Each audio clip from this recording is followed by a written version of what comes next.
We're here joining with Michael Howard. Michael turned his life from a minister and turned his life to selling drugs.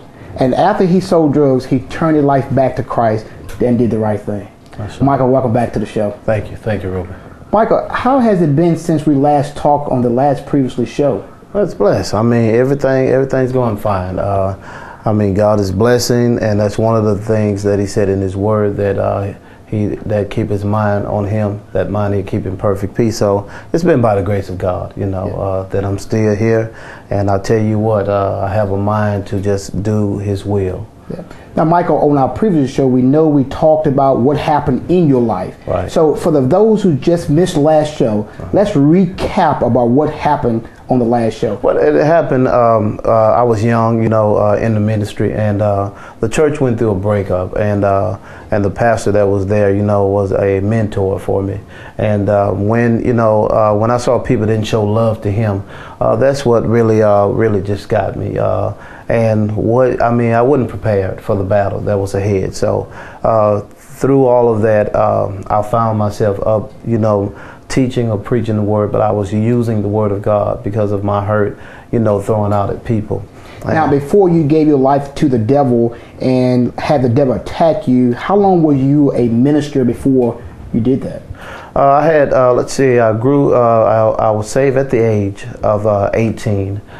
From there, it was at the age of 22, 23 that I had begun to start ministering.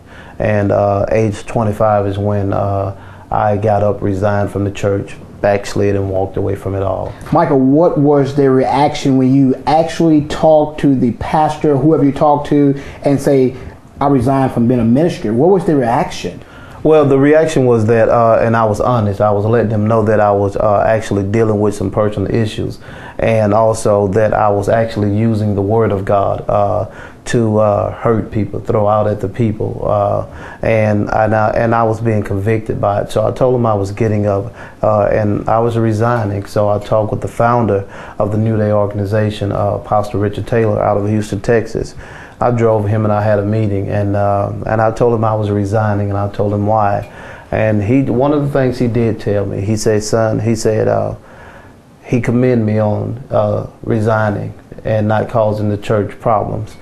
He said, but don't stop coming. And I'd start coming, every now and then, and gradually I walked away from it all.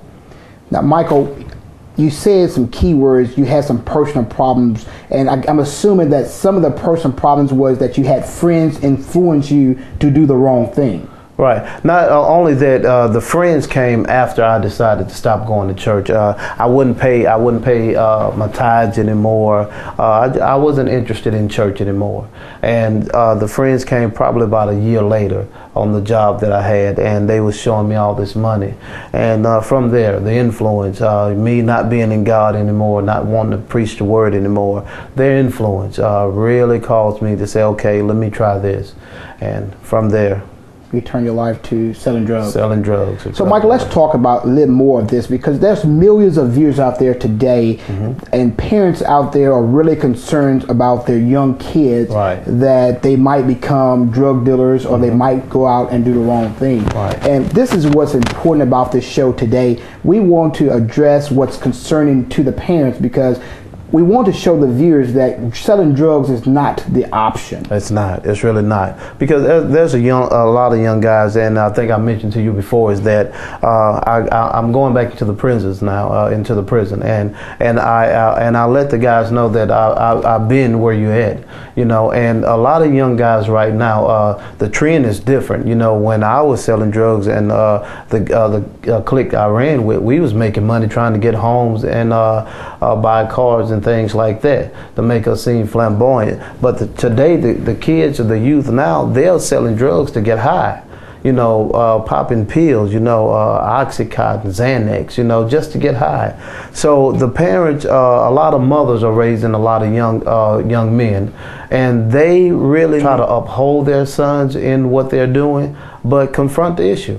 I mean, if you try to baby them as if they're not doing anything wrong, then you're making the problem worse. So do you feel that parents these days are covering up the situation themselves? I don't think they're covering up, but I think what they're doing, they don't want to believe that it's their baby.